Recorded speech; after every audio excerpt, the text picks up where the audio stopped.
Hi everyone, my name is Jamie Lee Salazar and I'm an instructional designer on the accessibility team with Risk and Safety Training.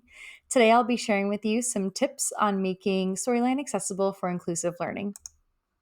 So, why is it important to make accessible e-learns? Accessibility makes it possible for all learners, regardless of ability, to engage and benefit from e-learning. Storyline in particular offers built-in features that support WCAG, or the Web Content Accessibility Guide, and Section 508 compliance. A lot of the tips today are brought to you by the feedback that I've received from Access Ingenuity, which is a third-party vendor our team uses to verify our courses are up to accessibility standards. First, let's discuss using tools in Storyline to optimize visual design for low vision learners. This includes alt text, color contrast, and font sizes. It's crucial to add good descriptive alt text for images. You want to add about 1 to 2 sentences per image, and always close your eyes and read back your alt text to make sure you've really captured the elements of the image. Some bad alt text for this image up here might be cleaning up a mess, but the alt text that I've added is that a lab worker is wearing PPE, gloves, and using dustpan and a broom to sweep up a broken glass safely. You also want to be sure to add high contrast colors. You can use a contrast checker like WebAIM to make sure text contrast is at least 4.5 to 1. Just for example, I plugged in the hex codes for this slide. So the blackish font with the whitish background is 10.36, so we definitely passed the test. And it's just best to avoid red-green combinations since it's a common color blindness. You want to opt for larger fonts and readable typefaces. Go for 18-point minimum for body text and 24-point for headers. You also want to use sans serif fonts or fonts without feet like Arial and Verdana.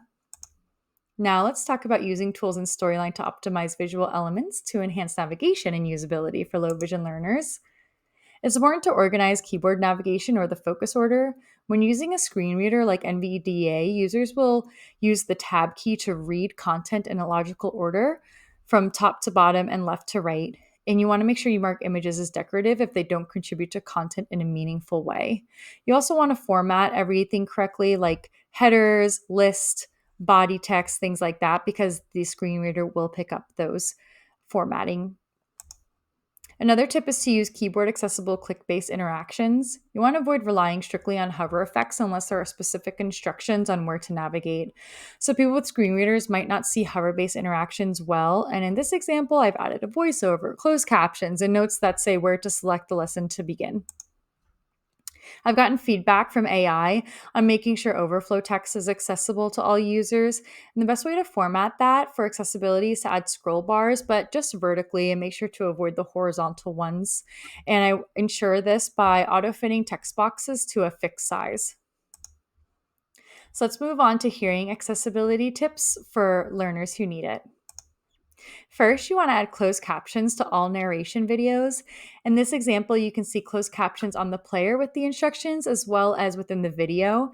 And the closed captions need to follow the visual accessibility standards like high contrast and larger fonts. Next, you want to take the time to add transcript options so learners can read the narration.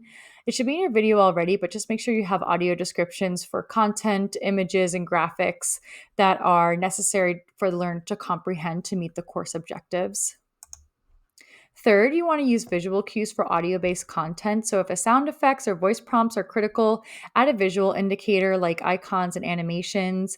In this example, I took a sample from Learning Dojo on YouTube, and they had a countdown timer. So if you just had an audio one, make sure you add a visual one so that all learners can interpret what's on the screen.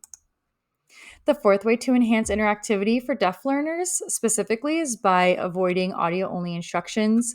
So, if you want to say progress to the next slide when you hear the bell, you should add more text by saying, or when the bell shakes, and then add this animated bell ringing on the screen.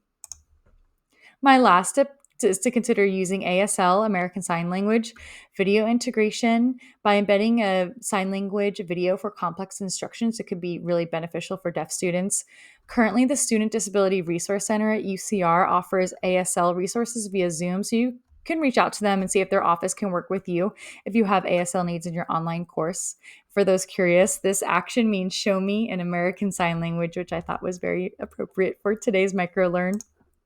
Some of the key takeaways today that we quickly went over was using high contrast and larger fonts for readability, ensuring alt text and logical tabbing order, providing closed captions and transcripts, and adding visual cues and clear text instructions. So thank you for watching. Here's some of our contact information. I hope you all learned something, and I really encourage you guys to use one of these tips in your next e-learn that you design. Bye.